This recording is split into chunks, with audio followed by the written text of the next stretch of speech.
Hello, and welcome to On the Irregular with me, Java Berry, a podcast where I chat to women from all walks of life about their own unique creative journey, how they got here, how their story has shaped their creative work, what they've learned, what has helped them, and where they plan to go from here. It's an irregular journey for so many of us, and I am delighted to offer a platform to share these fascinating stories and wells of wisdom. This week, I chat to Deborah Eydmann Beau, writer, model, lifelong creative. In this inspiring and at points tear-inducing chat, Deborah tells me about coming into her own at 55, a childhood in Yorkshire and how this formed her, a lifelong passion for drama, her life in France with her 3 children, successful careers in translation and blogging, the 3 years she spent walking to find herself again, the cabin in the woods where she lived off-grid for a year, her current life by the sea, the transformative power of stopping dyeing her hair in her 40s, and, most excitingly, what her future holds. Welcome to episode 12 and the rather exceptional Deborah Eydmann Beau.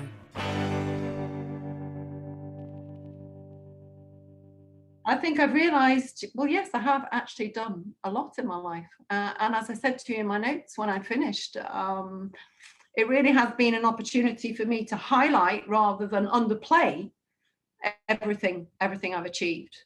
And I often have said to myself over the years, I should have done this, I should never have given up drama, blah, blah, blah. But in fact, I've done an awful lot. So, voila. That's interesting. Do you think that you generally do underplay what you've done and what you've achieved?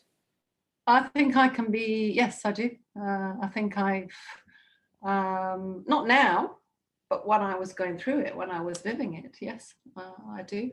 And now I've got the hindsight. I'm kind of out of that period of I'm in a new phase in my life now because I'm on my own. I'm obviously still a mum. I still have my 3 kids, but I'm out of that family situation. And I think I lost contact with who I am, fundamentally. I lost myself several times. I lost myself in 35 years. So yeah, I don't know what you think, but I think women tend to put themselves down quite a lot. And not have confidence in themselves. Yeah. And when I look over my notes, a very brief outline of condensed version of 30 years, I think, wow, you look what you've done. And I really feel as if I'm only just beginning, as if I'm only really coming into my own, because I am on my own and I'm free from a lot of I've had a family, I've had 3 homes, I've got 3 kids, I've had a certain different career paths up until now, but really now I'm on my own, living on my own, and I'm choosing really what I want to do. So this feels like a beginning, another beginning. I don't know, where do you want to begin? Do you want me to begin in the beginning? I think begin at the beginning. Begin in Ilkley. Right, love. Okay, so born and bred in West Yorkshire, and very proud to come from Yorkshire, as I feel really very grateful to have grown up in such a beautiful, beautiful town. I love the north of England. Everywhere you look in Ilkley, you're surrounded by the moors, beautiful green countryside, and it really is it's my spiritual home. It's where I grew up until I was 18. I have a very strong spiritual and visceral connection to Ilkley Moor. I just love going on Ilkley Moor and getting lost up there on my own. I always go back there when I'm feeling lost, when I need some kind of help from the elements. I love the wind and the rain and the wildness of it all. I know it sounds kind of Wuthering Heights kind of but it is. But it is. Well, I know you know. And it's really my place where I kind of reconnect with myself. So yeah, those are my roots. My parents, I'm from a working class family. My parents really didn't have any money. My mum was disabled. My dad was a joiner. We grew up in the kind of Billy Elliot style terrace houses. But that, which I hated sort of when I was going through my teenage years, I hated it, to be honest. But now looking back on it all, it was an immense richness, you know. We played outside all the time. We played out on the street. We made dens. We went to the rec. We were free, you know, and it was kind of multi-generation because all the parents were involved. We played skipping at night. We all played round as we went down to the rec. There was a real sense of community. And I think my kids have not known that, you know. I can see how you're living, the way that, you know, I'm sure in Hepton Bridge you have that kind of community. Yeah, it sounds very similar. You know, we had washing, drying in the streets, and, you know, it was that kind of thing. So that has also forged my character, all that. And I'm very grateful for that community. I know my dad used to take me in the morning before school to the neighbours to get dressed and have my breakfast, you know, before he went to work, and they'd pick me up after school. And it was, you know, so yeah. So I left. I went to school early, a year earlier than everybody else because of the family situation, and I loved school. I loved it. I think it was a place for me to shine and to play, and I was bright. I loved learning. I was a gold star, goody two shoes at school. And it was a breeze the whole right through to my A levels. I did very well at school. I had lots of friends, and I started acting. I loved drama, and I was doing ballet. I started ballet very young as well. I started going to Ilkley Playhouse, going to green room classes, joining Ilkley Operatics, being in school plays, and right through to my A levels, drama was my whole life. You know, I really loved drama and wanted to act, wanted to go to drama school. I was also very good at sociology, and which I knew nothing about until I changed A levels at the last minute. I was supposed to be doing history. I ended up doing sociology because I just thought history, no, it's too boring. I don't want to do that. And it turned out I was very good at sociology. So we were talking at one point about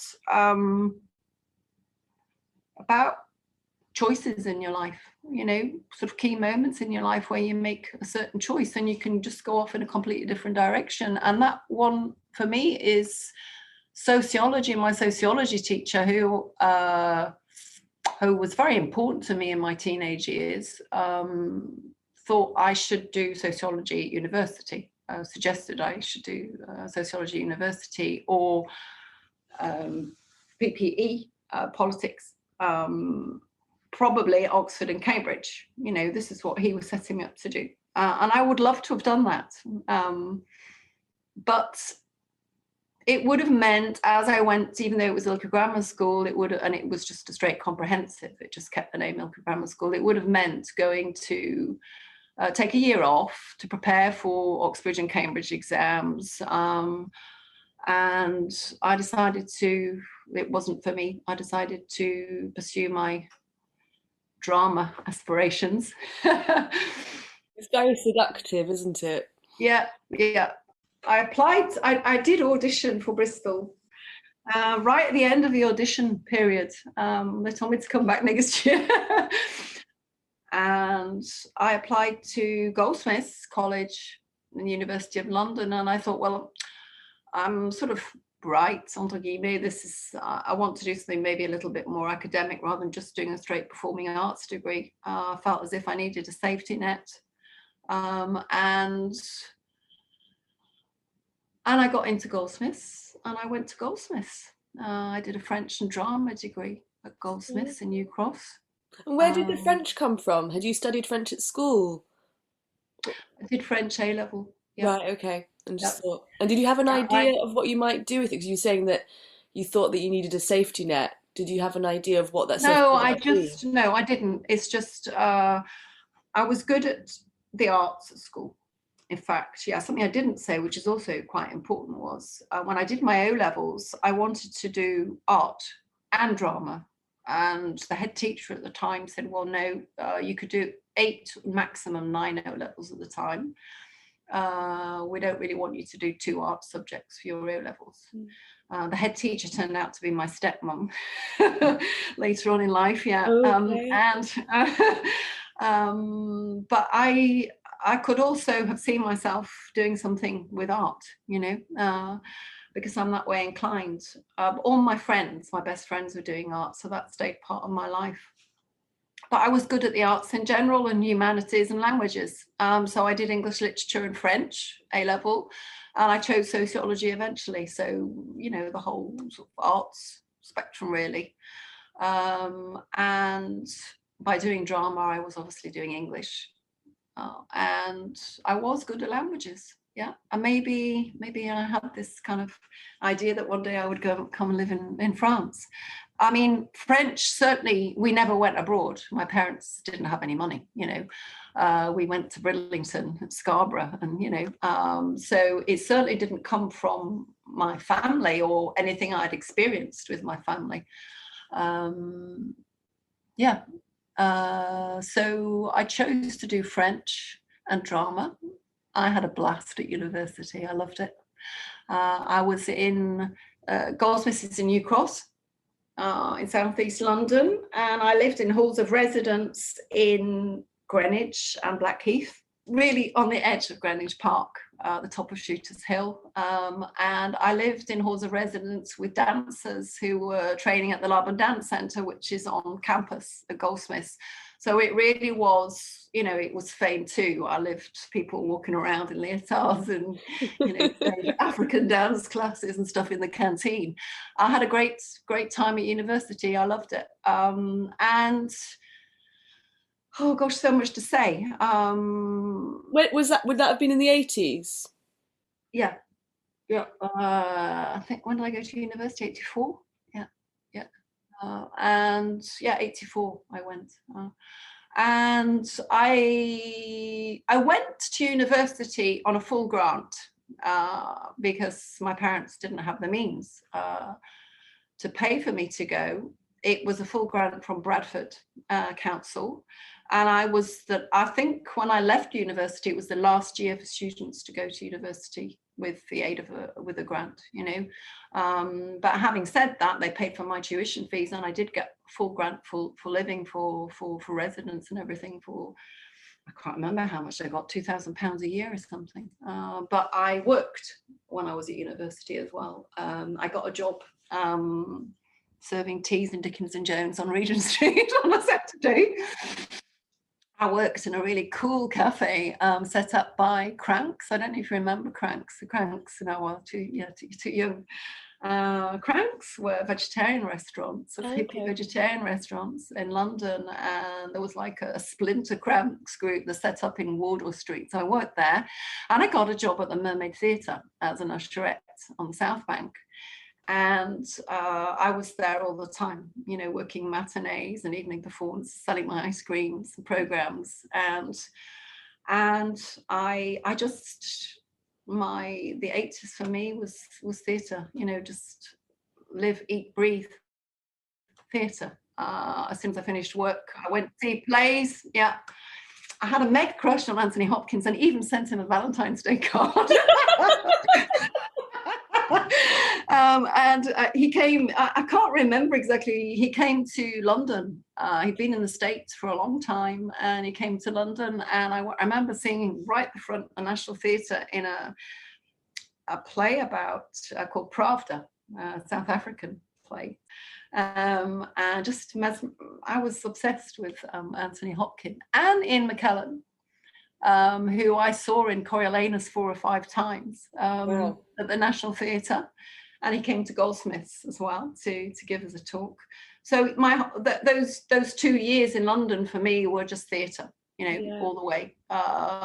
I was doing French, but it was all about theatre for me. And really, I loved drama at university. You know, I always thought that's what I would naturally go on to do. And at the end of my second year at university, my dad left my mum. Yeah. Just like overnight. That was a difficult time for me, and I failed my second year exams. And they basically said, the third year you go to, you go abroad if you're studying languages. If you don't pass these exams next year, you can't come back to university. So they set me up to do a course at the British Institute in Paris for languages, which I did, and I passed. But that was the first time I'd really encountered any failure, I think, in my academic career. So that was difficult for me. And that third year, I went to Montpellier. I went as a language assistant, an English language assistant. You could have a choice. You could go to university in France, or you could work. I got a job as a language assistant, and I chose to go to the south of France because I was studying drama and I wanted to be near Avignon for the Avignon Drama Festival. And I was also doing my sort of finals essay on theatre during the occupation period in France. And I knew there was lots of research down there for close to Avignon. Got a place in Montpellier and loved it. You're supposed to stay 1 year, and I stayed 2. So it took me 5 years to complete my degree. But I was getting paid. I was teaching 18 hours a week, just language classes, and I got free board, and I just had a ball. I really loved it. It's the south of France. I mean, I think you know Montpellier. It's a beautiful, beautiful city, and it changes all the time. And I met my husband, who was actually a student at the school. He was studying, funny enough, I was thinking about this morning, he was studying industrial computing. And me being me, I just knew absolutely nothing about computers or anything technical. He was in his first year of the equivalent of a HND. I don't even know if HND still exists in the UK, but it's a BTS in French. It was a 2-year course, and we met in his first year, but it was my last year in France. So we then had a year apart. I had to go back to London, do my finals. I knew nobody at university because everybody had left. And just get my head down and work, basically, and SWAT. And I did my finals. I ended up getting a first at university, which I am proud of, because I did it in quite difficult conditions. And he got his diploma, and from that, I went back to France, and we've been together ever since, basically. But I had a French and drama degree, and I was living in France. I didn't have the confidence in my language capabilities to act in French, to be on stage. I mean, you grew up in Barcelona, I think. So I don't know if you consider yourself bilingual. I acted in Catalan and Spanish quite often because I was in the drama group there, but I'd learnt from age 8, so it was very kind of it was internal, and like I often say, dream in Spanish and Catalan. But I can imagine arriving as an adult, and however adept you are with the language, it's very different. I can really imagine that feeling. Yeah. And I'm naturally good at accents, and I couldn't do that in French, and I don't even know if I could now. I could be on stage now, but I don't know if I could do Lady Macbeth in French. Whereas I did it in English, and I wouldn't have known where to start really. In France, so I found myself. In my early 20s, thinking, what the hell are you going to do with yourself? Really, everybody can speak French. You're in the south of France. What are you going to do? Dominic was just starting out as well. Dominic hadn't actually done his year. You had to do military service at the time as well. So we were waiting to find out about that, which he eventually didn't do. He got out of that. Oh yeah, I forgot. We decided to go back to Ilkley, in fact. We took a year out. And together we went to Leeds. We lived in Headingley, in the sort of student area in Headingley. And we moved to Ilkley eventually. He got a job working in Betty's in Ilkley in the kitchens. So he could, my sister was running Betty's at the time. Oh, wow. I will say, Rachel worked in Betty's for a long time. She was running the restaurant. And he worked there, and I got a job in a place called Sassy's. In a sort of very upmarket hairdressers beauty parlor, and we just had a year off, enjoying being in Yorkshire. But when we came back to live in the south of France, I did 2 or 3 years teaching, language assistant, replacement jobs. I got a job in a private school teaching English and drama. And to be honest, I hated it. I hated teaching. It's not because you're English that you want to be a teacher. It just wasn't my destiny at all. Yeah, I'm with you on that one. I've never. I know more about. I'm more capable of teaching French. I think French grammar,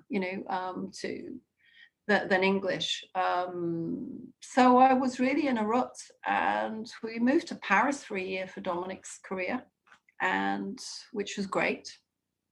But I really didn't know what to do with myself. And something I forgot to tell you about earlier was that at that point, I'd started painting and doing artwork. And I had this decision to make. I was painting for everybody, doing huge paintings and lots of illustration. And I thought, well, I'm going to do like a handmade greeting card business or something. Mm-hmm. But I didn't.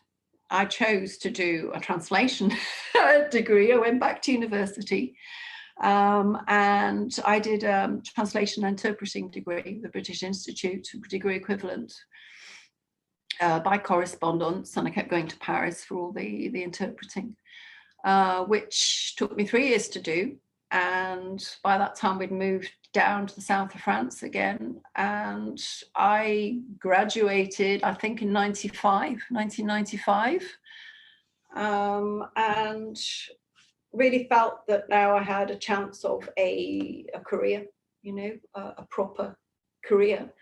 And my son was born the following year. My first son, Dylan, was born the following year. Busy time. Yeah, it was. And we also moved. The backstory to all this is there's been a lot of moves. There's been a lot of renovating houses, and 3 kids, and I think about this when I see you on Instagram and I see the way you're living. In fact, I was talking to my friends about it just now. When I see snippets of your life, with your children, your lovely home, all the activity, everything that's taking place, I can see myself your age and younger. It's a brilliant, exciting time. You're dealing with so many things at the same time. But that's what it was like for me, and I was self-employed, and I was officially a French-English translator. But I was working from home, which was the best choice for me with Dylan. But you have to go out and find your clients. And it's not because you're English or even that you're a translator that you can find work. So I did the rounds with all the various agencies in south of France and Paris. The money's crap, to be honest. And I wrote hundreds of letters to people. And my first big contract was with Action Nord-Sud in Lyon, which was, it no longer exists, I think now, an NGO, a pluridisciplinary NGO working in emergency relief and humanitarian work. And they were working, they used to send me, it really was old school, they used to send me these big brown envelopes full of, like, I don't know, 100-page article or report to translate. And I would translate it and print it out and send it back to them. It was like, because I was adamant at the time that I wasn't going to have anything to do with the internet. I didn't know anything about computers, even though Dominic had studied computing and was using it every day. Very early days around then as well, wasn't it? Yeah, well, 95, I know, I two things. When I set my business up, I bought myself a fabulous fax machine. It was like the size of a Hoover, you know. Yeah, we had one of those. Proudly on my desk. And an electronic typewriter. You know, I can't believe that I did this. But I was adamant that I wasn't going to get involved in computing, but really because I think I was frightened of it and I didn't know anything. I just didn't understand. I didn't know anything about it. And we also have sort of pretty much from the same time, it was probably a year before I completed that course. We have somewhere, I shouldn't be telling you this, but we have a video of me starkers on a beach in southern Crete with Walkman on, doing my simultaneous interpreting cassettes. They used to send me these cassettes in French, and then you had to send them back in English, you know, so you had to record yourself.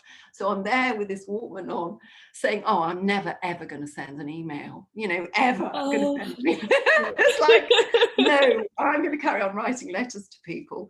So I really was for a long time anti-internet, computing, etc. So when I set up my business as a technical translator, joke, I didn't have any of the right equipment, but I knew quite a few people, and it went really well with Action Nord Sud, and they worked in the same, they were set up in the same building in Lyon as Handicap International, who obviously work with, I started doing a lot of orthopedics work with them, to do with landmines, anti-personnel mines. And I worked on some pretty horrific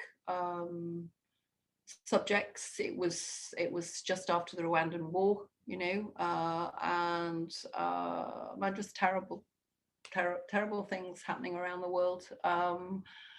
So I became specialized naturally in humanitarian work, really, through those two agencies.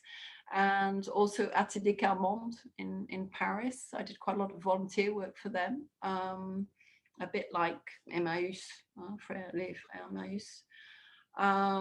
So I worked as a translator for 10 years, doing technical translations.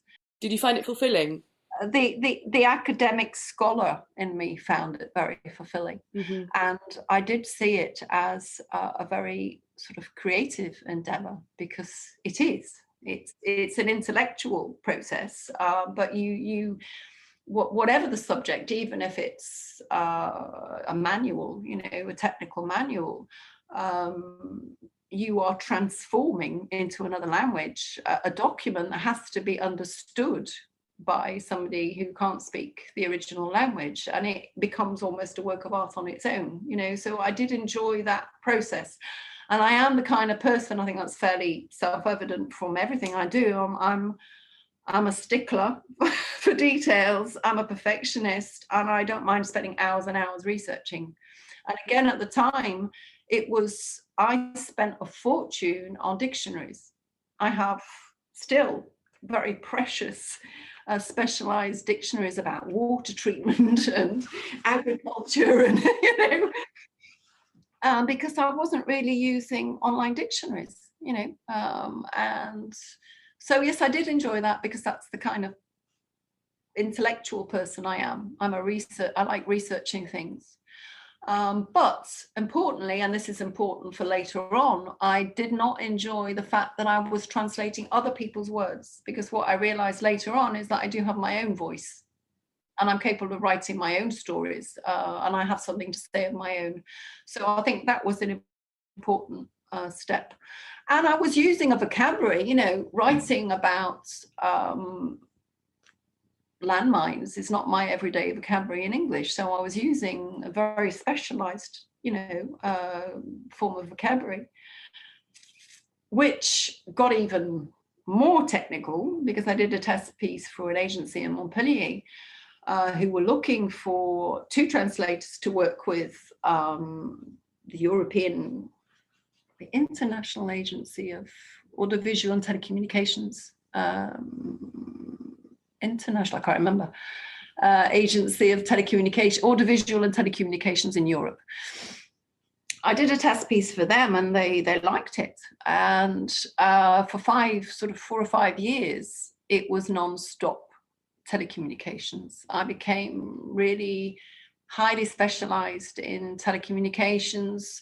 I worked on Spot 5 satellites. It was before I did a 900-page report on the European broadband market. It's just like, wow, and I did ended up even doing sort of proofing for the French telecoms regulator on their annual report. I became very, very specialized in telecommunications, which in itself is an achievement.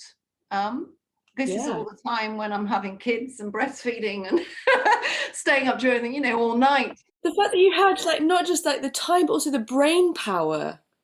I can tell you I was very sleep deprived because I ended up, Dominic was becoming an engineer and had a very successful career.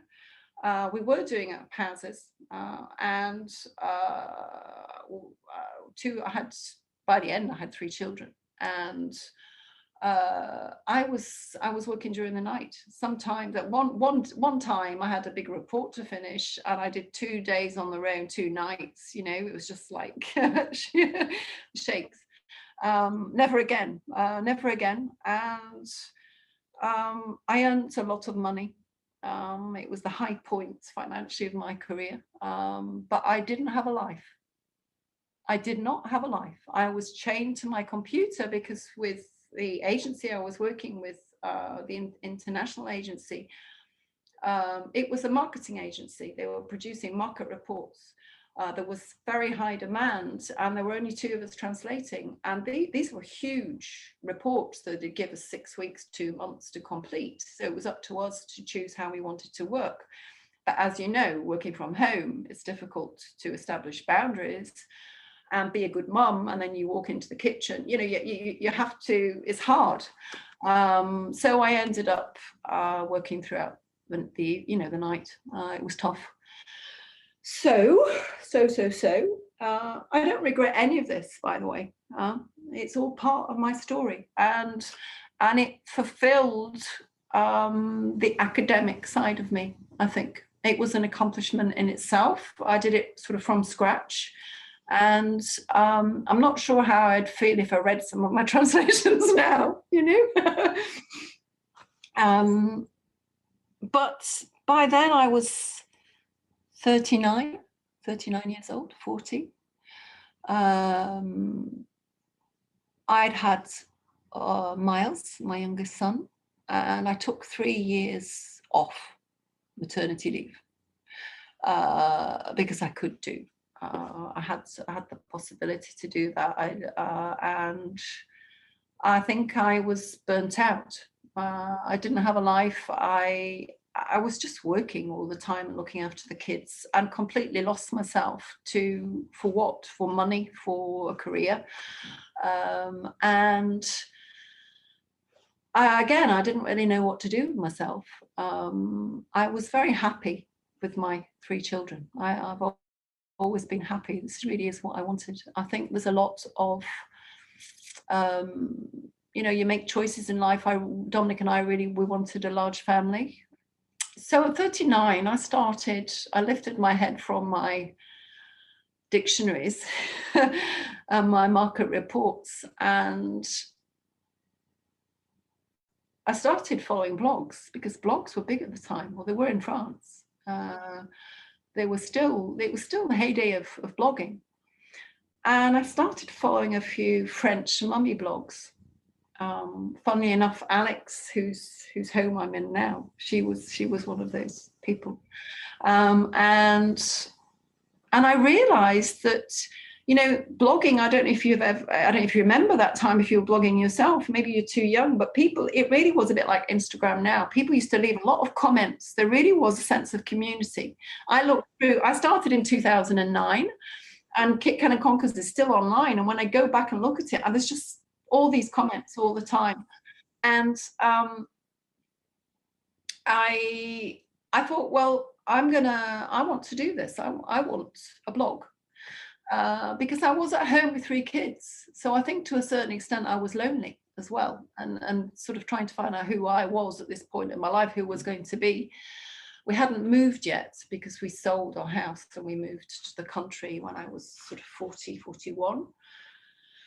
So I started following these French blogs, and I decided that I wanted to set up an online shop for kids. No idea what I was doing at all, but I just thought I could do it. And I love flea markets and vintage stuff. And I had this idea of combining old with new. So there will be vintage stuff, vintage toys, jigsaws, etc. And really sort of state of the art, avant-garde toys that I found in Russia and Czech Republic and stuff, which I did. It was old and new. But I knew that I had to establish quite a strong online presence in order for that to work. So I started blogging, and I called my blog Kit Kat and Conkers, which is a hell of a mouthful for anyone. All right, and it was a mega mistake, you know. No, it really was. You know. And I really spent ages trying to find what I thought would be a cool name. At one point, it was going to be sarsaparilla, because I used to love sarsaparilla when I was, it always dandelion burdock, you know. It was that, you know, I wanted to find something from the 70s that would equate with me growing up playing outside on the street with my friends, you know, that simple way of life in the 70s. Quite old school now, but I think was essential to me. I feel quite nostalgic about that time, to be honest. You know, I'm not going to say it was better in the old days, but a lot of it was, I think. So Kit Kat and Conkers, because we used to play conkers, and I used to play kick the can when I was a kid. So yeah, I started writing Kit Kat and Conkers. I was very prolific because I wasn't working. I really sort of treated it as the foundations of an online shop. So I was posting 3 or 4 times a day sometimes. They were just ridiculous. But they were like, it was just like 3 photos, something I'd found with a little text, you know, it was nothing. But I soon realized that I had an eye, and people started clocking in from Australia, from the States, and leaving comments. And then they started picking up on things that I'd found, that I'd posted about. And that's like, it really was like a big web, you know. You as soon as some people's dipping in, and they repost it, and you have all these backlinks coming into your blog. And I got some big breaks from big blogs who'd seen things on Kit Kat and Conkers, had written about it and said, I found this on Kit Kat and Conkers. And it just took off. It took off. And I don't know if that would happen now. It was a different time on the internet. I think I came to blogging just as it was kind of starting to fade out, because I was it was when we were living in France, so that must have been about, 10 years ago. Yeah. And because I followed a few blogs, and you go and check them and see if there was a new post, and you'd see the same people commenting, and I really loved it. It's probably why I kind of love Instagram so much, because I really enjoyed that.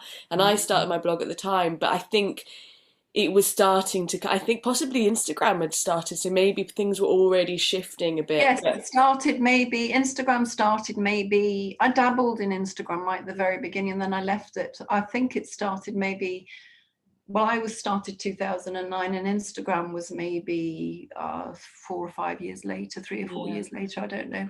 Yeah. But anyway, for me, it worked. Yeah. And I very quickly became known as somebody who had a good eye, was good at curating, and always managed to find unusual things that nobody had ever seen before, because I did the researcher in me spent a lot of time hunting for stuff online. Mm-hmm. And I'm naturally curious, and I love seeing what people are doing in Russia, I still do today. So it took me 2 years to open my online shop, because I was blogging and people were asking me to guest blog.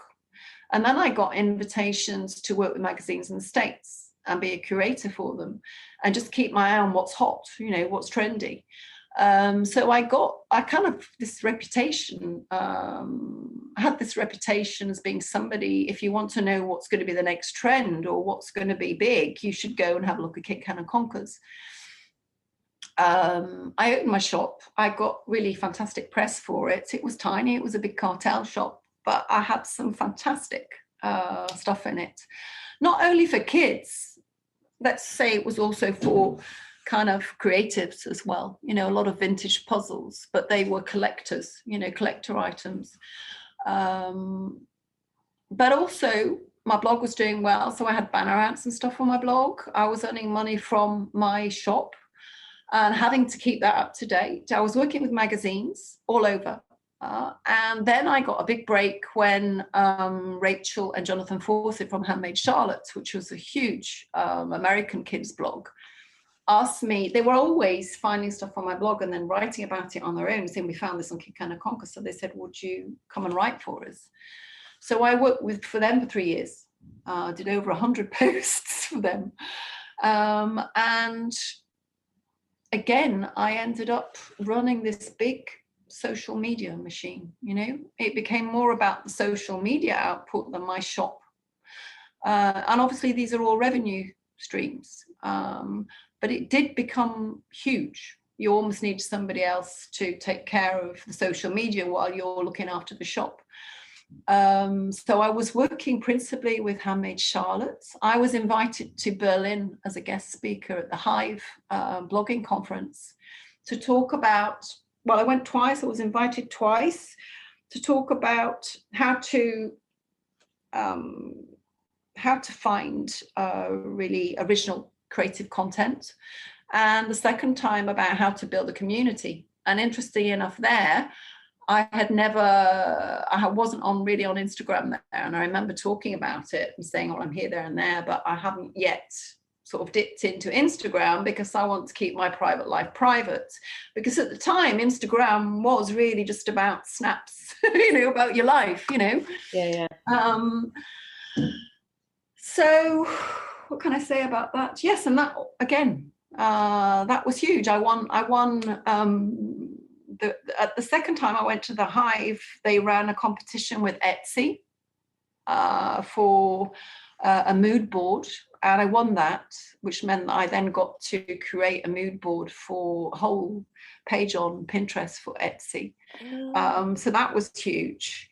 And my Pinterest following, just not because of that, but all the while my Pinterest following grew to 165,000 followers, which I still have today. That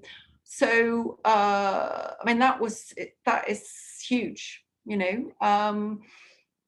and maybe I shouldn't say this, but I do absolutely nothing with my 165,000 followers on Pinterest. Do you still upload stuff there, or do you not? Very occasionally, because I keep saying to myself, well, you've got to get your head around this again, because Pinterest has changed and this is such huge potential. And I probably will do over the next year for I intend to do, now. Because it's a powerhouse. Pinterest can be a powerhouse, but the rules have changed, and I'm not heavily into advertising, I'm not that kind of person. Anyway, alongside all of this, we're probably getting to about in 2015, I closed Kit Kat and Conkers, my shop. Because by then, my eldest son had left home. I think I started, I won't say slipping into depression, but when he left home, it really, I thought I can't believe time has just gone. My little boy has grown up and he's going on to art school. And that changed the dynamics of our family. My parents-in-law, to whom I was very close, were also getting very old and eventually, died, both of them. And I was unknowingly going through perimenopause, and I was in a bad way. And obviously now on social media, people are really beginning to talk about that. And I think that's a fantastic thing, because I wish to God I'd known about all this at the time. But I felt incredibly lost, alienated from everything, very lonely. And I really I needed to be on my own. I needed to be on my own. And I started walking. I told you I started power walking. And I do not drive. I've never learned to drive. I'm 55 years old, and just the way my life has been, I needed to drive. Yeah. And we lived out in the sticks, nearly 9 kilometers from anywhere. Mm-hmm. And so I started walking to Sommières and back, like 20k in the morning. And I listened to Lord. I don't millions, London Grammar, millions and millions and millions of times. But yeah, I've always been a walker because of Ilkley Moor, and growing up in Ilkley in Yorkshire, I've always been a walker, and I love walking. And I spent 2 or 3 years walking, trying to find myself, I think, walking away from my old life. I felt as if I was a prisoner of my old life and the person I had become. Obviously, this was hormonal, but I think menopause is a time of great psychological change, upheaval as well. And I think I was really looking for myself, my true identity, who I was, as well as being a wife and a mother. I needed to find who I was, and I really felt as if I was floundering on my own at sea, and a dark sea, and it was pretty scary. I felt depressed for the first time, I think, or I thought I was depressed, and I went to see a therapist for the first time, and I said, am I depressed? Do I need medication? And she said, no, I think you're like a snake shedding its skin. You're en train de muer. You're becoming somebody else. And I think she was right. I think I'm now at 55. I think I'm really coming into my own, into who I am, as a person, as an individual, as a woman. And because of the choices I've made, the life I've led up until now, I think I lost myself along the way, through circumstances, and I've never been unhappy. I've had a wonderful life, a very rich life. I've never wanted for anything, but I never had that time on my own after leaving university. I went straight into being in a couple, and I've never had time to grow as a person on my own. And that time is now, and that is happening now.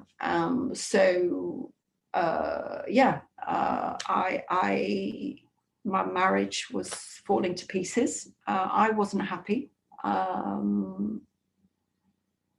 and this is where I am now. I moved out last year, 2020.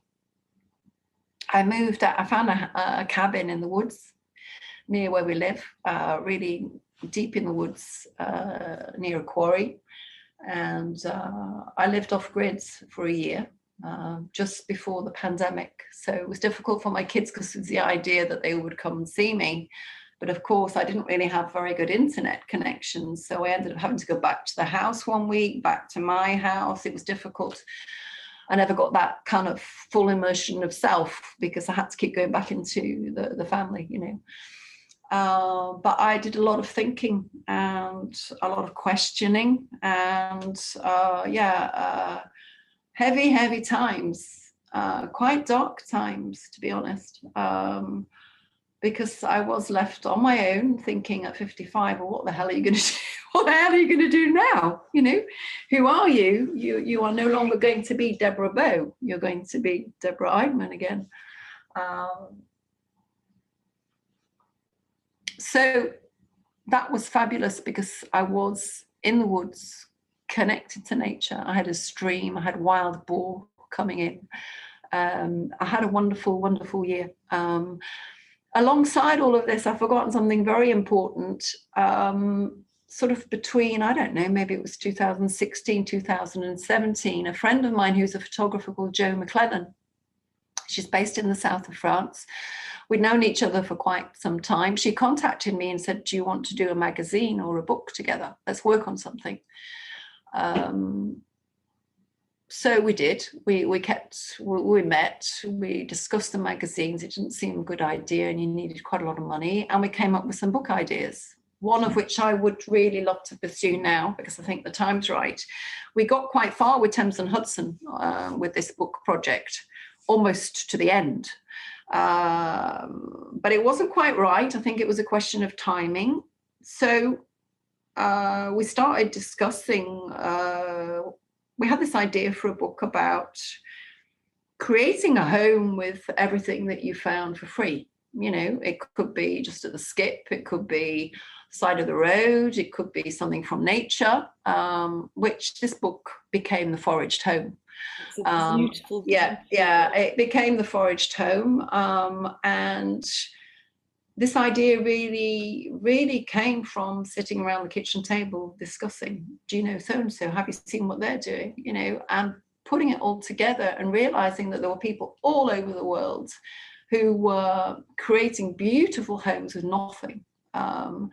And this is very much how I feel now. It's in the vein of anti-consumerism and really going against the grain and conditioning, etc., etc.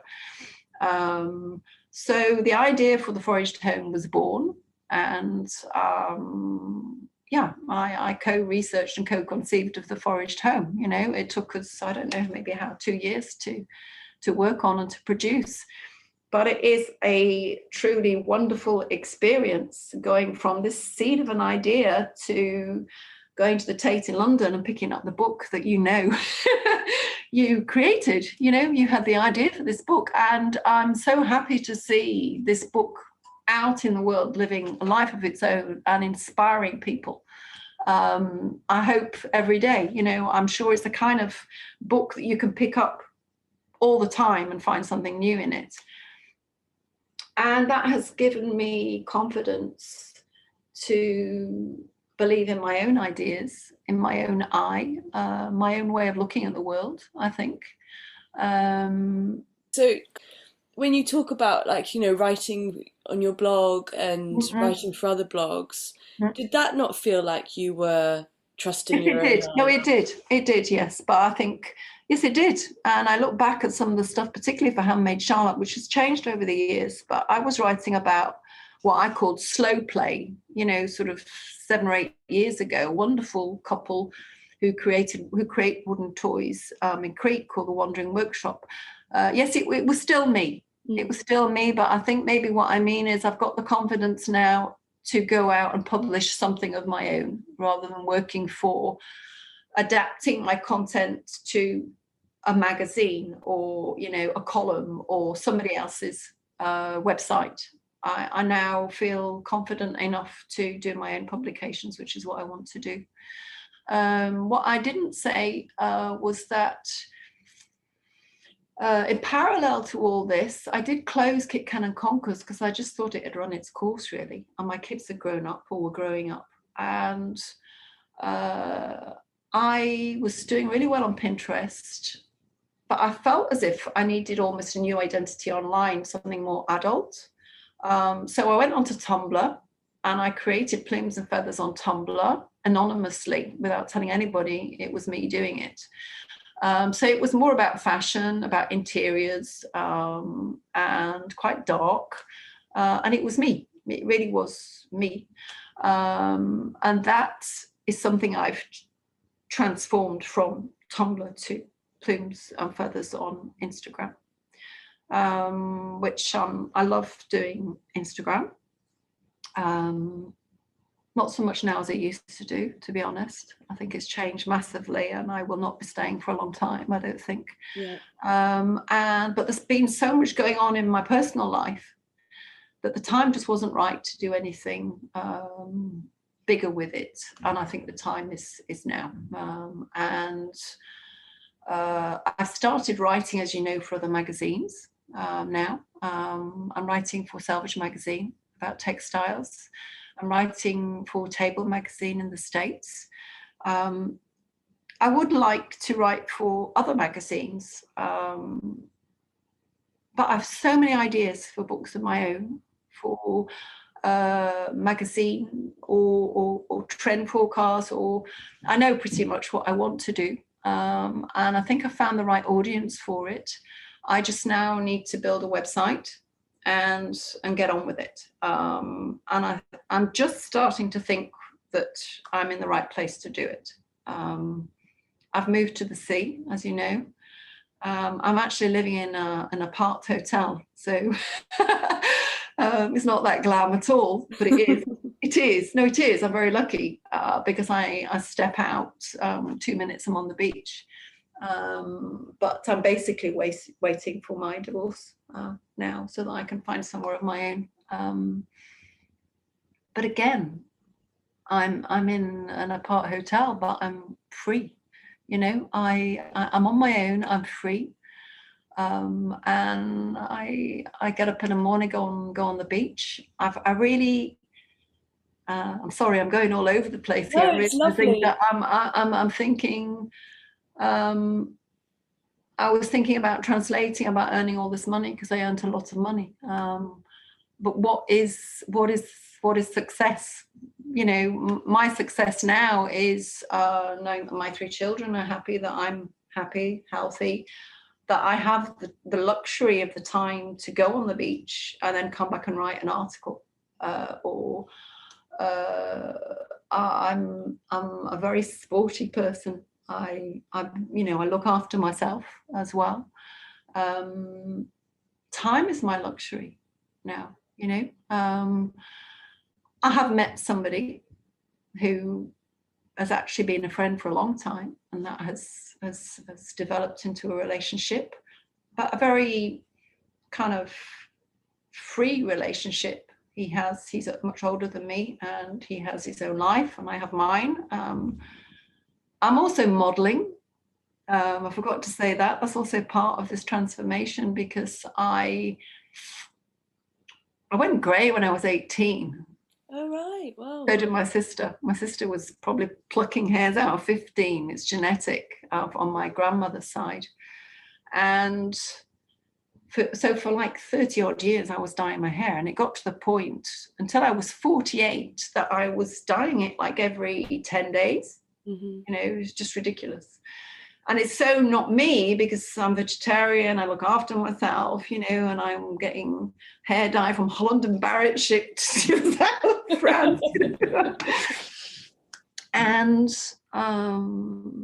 my partner has long white grey hair, and I think some way he inspired me to just see what it was like. My sister also let her hair go grey 3 or 4 years ago. And I have long hair, and it was a really interesting process because it was cold turkey. It was, okay, I'm just going to let my roots show. Yeah. But you know, when you pull your hair back, as soon as you get this white line, and then you can no longer see it depending on how high you hold your forehead. It didn't really bother me because I could see this white sort of halo, you know, and it really was pure white. And my hair is always up in a ponytail anyway, so it didn't bother me. But that really it was very transformative, obviously.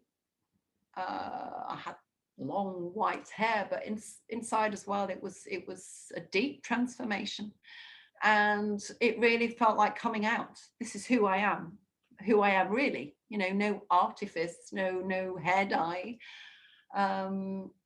And it's very, very empowering. I would encourage anybody to, well, not to shy away from it, because if you're not happy with yourself, you can always diet again. You know, you just diet back. But it's a very empowering process, and it gave me a huge boost of self-confidence. And I know a lot of women in particular online and social media talk about becoming invisible in their 40s, and that is true. That is definitely true. But I don't think I've ever had so many people look at me because of my grey hair, my long grey hair. You know, people stop me in the street, particularly if I'm with my partner, because he's got long grey hair as well. So I love that, and we've created a separate Instagram account about this, because I mean, we're both kind of performers, and we're like sort of farting around. And we both love clothes, you know, and he's a musician, and he has a long career in music. But the basic message is just be you, you know, have the strength to be you, and forget about, I'm no longer really bothered about sort of what people think, you know. I am who I am, and with my wrinkles and my long hair and my, you know, this is who I am. So that's basically the message of Tony and Babs. And I think also Plumes and Feathers, you know. So yeah, I don't know if there's anything else I can add to that, but I feel in tune with myself as a woman, as a person. I feel very confident. I mean, even physically, I've always been somebody who had to be, I like clothes, I like makeup, you know, but I don't even feel I need that anymore. You know, I don't wear jewelry anymore. I'm just me. This is who I am. And it's taken me a long time to become that person. It's taken me 55 years. An interesting anecdote, when I went to Berlin the first time for the Hive, it was a big audience, and I prepared, you know, my speech, and it was the first time I'd been on stage since I left Goldsmiths. Gosh. And I did my finals, I did Lady Macbeth, and I played in Top Girls by Carol Churchill.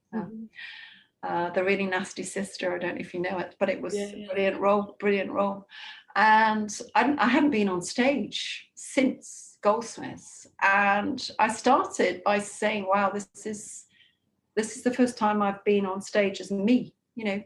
I'm no longer playing somebody else. This is me, and these people were here to listen to me and to my story. And well, that's pretty much how I feel today, you know.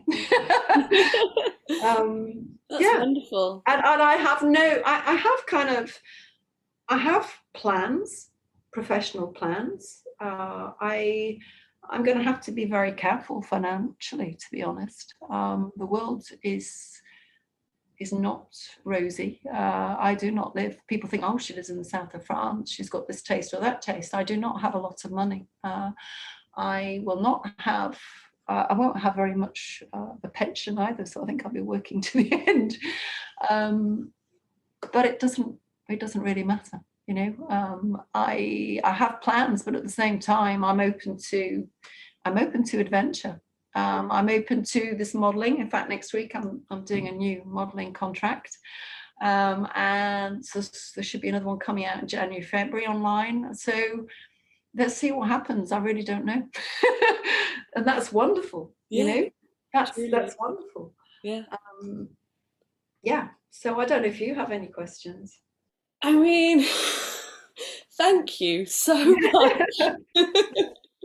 What a wonderful, I mean, it's felt just completely effortless. This whole conversation, you've just taken me on such a journey, on such a ride, and with such thoughtfulness and such, I guess, self-awareness as well. And it really feels like, you know, when I kind of see the shape of what you've talked about, like it feels like coming full circle, and about how, you know, when you finished at Goldsmiths and you wanted to be a performer, you wanted to be an actor, Mm. But in a way, your journey was about coming back to yourself and yourself being, like you said, I think that's so lovely that, you're on a stage, but you're you. Yes. And you lived these other lives, and incredibly successful as a translator and with your whole social media and with your shop. But it's kind of come back just as the simplicity and the core of your story, which is you, Yeah. unadorned, just Mhm. you. Mhm. And it's so beautiful, and I can really, I feel empowered just hearing you talk about it. So because it feels very simple and truthful and honest, and I guess what we all really are searching for and are striving for. But Yeah, yeah. I mean, when I arrived here this morning at my friend's house, two women who were older than me, one of whom I've known for a long time, who's had a successful business as well. We were all at the same stage in our lives. There is a wisdom and a self-knowledge and a kind of paring down, stripping away that comes probably with the menopause, I think. I am now taking HRT. I forgot to say that. I don't know if this is really for a women's audience, but I resisted HRT for a long time. I just didn't want to go down that route. I've been taking it for 2 months, and I feel a completely different person. wow, I feel happy, optimistic. It really does play with your mood, the menopause, and your sleep and lack of confidence, self-confidence. I feel far more stable now.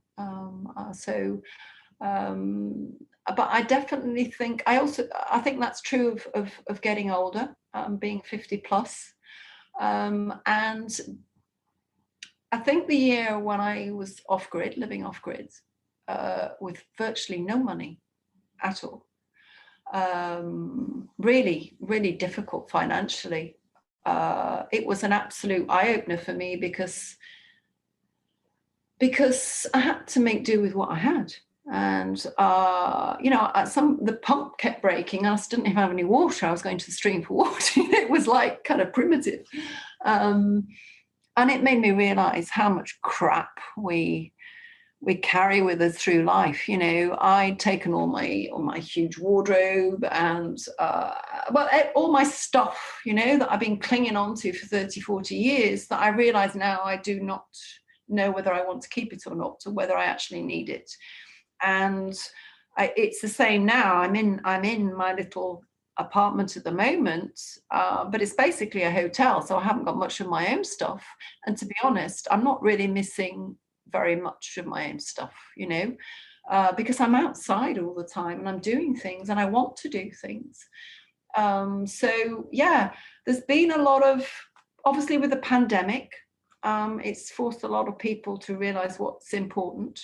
And I think I've been going through that myself individually, as getting older, your kids grow up, you become older, you start losing your family, people who are close to you. And it really is about finding the essence, I think, of yourself and of life. And obviously that's different for everybody, but that's something that comes, I think, with experience and age. Some people may have it in their 20s just because of their experiences. My partner is very well traveled, and is very wise and is a rock and has a very different way of looking at the world, viewing the world. He's not at all materialistic in any way. He's a humanist. He loves people, and there's an immense richness, I think, in that way of seeing the world. And so, yeah, I do think, to go back to what you just said, when I wrote down my kind of CV, if you like, made these notes, I realized that yes, everything eventually does connect. You may make certain decisions at certain points in your life because you have to, or it may be the right choice or the wrong choice. But if you stay true to yourself and listen to yourself, you will always come back to that person. I was seriously wanted to do a handmade greetings card business. I seriously thought about doing that. I love art. It makes my heart, I really love art. But I'm doing it in a different way by sharing stuff on Plumes and Feathers and doing my own publications. And it doesn't have to be as clear cut, I don't know, it just makes sense. I think you have to be yourself. And I think you have to trust yourself. You have to believe in yourself, I think. You have to believe in yourself and you have to listen to yourself. And I think you also, I don't know, you must feel this from doing the podcast, but I know my sister has a podcast and I've listened to some of those as well. Women are incredibly strong, and you can listen to stories, every woman's story. Everybody has somebody to share. Nobody's life is perfect. I'm sorry, I don't want to make you cry. It'll make me cry as well. But yeah, I hope my story is optimistic, but I don't want, it hasn't all been plain sailing, and I'm still having therapy. And a lot of self-realization. And I think the reason I'm still online doing Plumes and Feathers, basically for free, is that people send me messages all the time saying, oh, thank you, you brighten up my day, or you teach me to see things differently. It could just be a flower or to look at the sun or whatever, just to see things differently. And I think there's a lot about social media that I dislike and find very, very worrying. But if I can just pass that message on, that it's in itself is enough, I think. Yeah. Voilà. You definitely brighten up my days with what you share. Well, thank you. Oh, it's beautiful. And no, thank you for sharing it and for taking the time and for being there. And you share such interesting work as well. It's fascinating, and you have got an incredible eye. I don't know where it comes from. I think about this a lot, and I do think about my gran a lot, because she was like my surrogate mother when I was younger. And funnily enough, I think physically as I age, I think I look like her. And I've certainly got the same kind of figure as her. In fact, I still wear some of her clothes that she made, Wow. And so I end up writing for Salvage magazine, a textiles magazine, but she was a seamstress, and I grew up with her cupboards full of fabrics and buttons and haberdashery, and she had a huge influence on me. She used to take me to jumble sales and coffee mornings, for a biscuit and orange juice and stuff. And yeah, but that's formed in part who I am, and the simplicity of it all. I only own pretty much vintage clothes. I always have done, but that's the British thing, I think. It's charity shops. Ilkley has 11 charity shops. 11. You know what? I think I've been to the charity. I think that was the only time we were passing through. Oh, really? And I remember jumping out and going, I've got to go and have a look at the charity shop. Yeah. So voila. Yeah, I don't know. Yeah, that's who I am today, and I think I'm very grateful for the opportunity by doing this to it prompted me to sit down and write what I had done, and to see, in black and white on paper what I had done, rather than thinking, you could have done this, you could have done that, you should have done this, you haven't done enough. It's so easy to fall into that trap, and that's so negative. And I think we have to remind ourselves to keep doing that. I mean, look at you. I can see from a distance, everything's exploding for you, it is. But I also feel that it's starting to kind of take off, because you are really you.